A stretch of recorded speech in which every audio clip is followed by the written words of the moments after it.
So welcome to the course of FLAX, Flexible AC Transmission Systems. In that we already discussed about the one and second and third unit. Today we are going to start the unit 4, that is the shunt compensator 1, and unit 5 is the series compensator, as well as the 6 is the combination of shunt capacitor and series capacitor. So now I would like to start the shunt compensator 1. So this is a vast syllabus in our FLAX subject.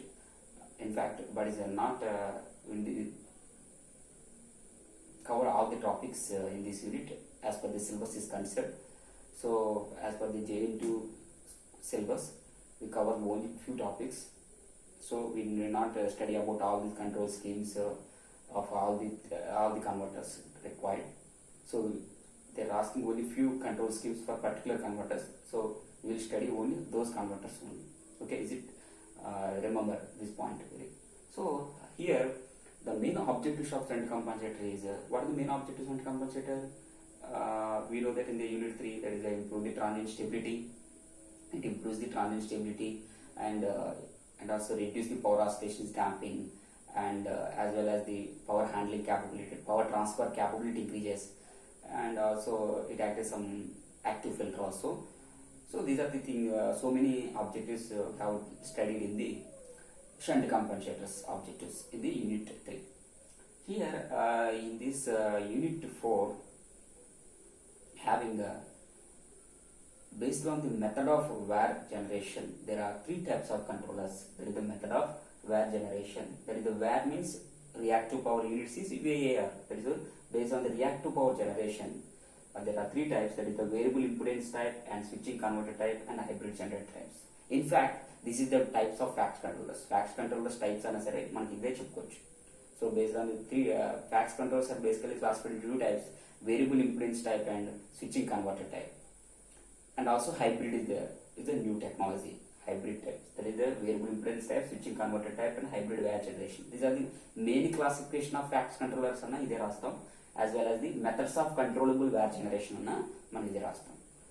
So according to my convenience, our syllabus మనకి ఏదైతే ఉందో ఆ syllabus shunt compensator ఏం చేసామంటే based on that syllabus base చేసుకుని మనం variable impedance type, switching converter type, hybrid generation ని మనం డిజైన్ చేసుకున్నాం అక్కడ. So basically there are variable impedance type, switching converter type, hybrid generator type. Is it as per the FACS control is concerned, this is the main classification. But I am saying that here, as per the shunt compensator shunt compensator 1 in unit 4, we are dividing exactly variable impedance type for only those. Okay. So in the variable impedance type, the first one is the TSR, that is the variable impedance type, static VAR generators, and the switching converter type where static VAR generator, SVG nothing but here static VAR generators, and hybrid VAR generators. Hybrid VAR generators is not in our syllabus now presently in this point of view. And the switching converter type static VAR generators are like our STATCOM is the example. Switching converter type, it is based on the voltage source converter, therefore one of the switching converter type, therefore STATCOM is the example here as per the our syllabus is concerned. And the variable impedance type static VAR generators are so many types, that is the TSR, thyristor switched reactor, and thyristor switched capacitor. Because of any transmission line having impedance, the impedance will be inductive nature most of the time, more dominate with the inductive nature. In order to control that, we need a capacitor. So this is a combination of resistor, inductance and capacitance. Therefore we can control the capacitance with the help of the thyristors, and we can control the reactance with the help of the thyristors.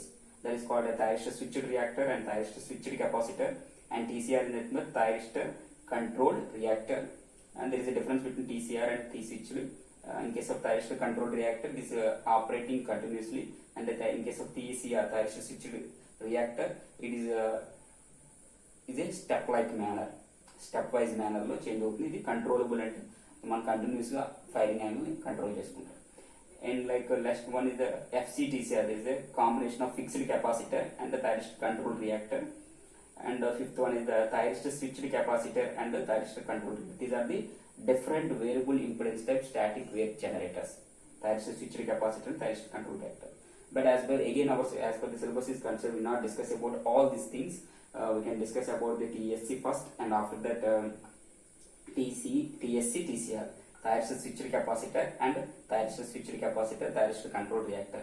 First we have to discuss about TSC, and after that we discuss about TSC, TCR, and after that we discuss about STATCOM and the functional requirements of SVC and so on. So here in this all these things, what are the maybe the variable impedance type static wave generators, or it may be switching converter type static wave generators, or hybrid is not, in fact not in our syllabus. Whatever they may be, but the thing is that the switching variable impedance type static wave generators, the main function is to all these similar function ఏంటంటే అనేది కామన్గా ఇవన్నీ కూడా shunt కంపన్సేటర్స్, అన్నీ కూడా shunt connected డివైజెస్లో ఉంటాయి, అంటే shunt కనెక్షన్లో ఉంటాయి. At the same time this is the controllable admittance, ఇది అడ్మిటెన్స్ కంట్రోలబుల్. ఇక్కడ ఏంటంటే it's a controllable synchronous voltage source, ఇది controllable synchronous voltage source, this is called controllable admittance.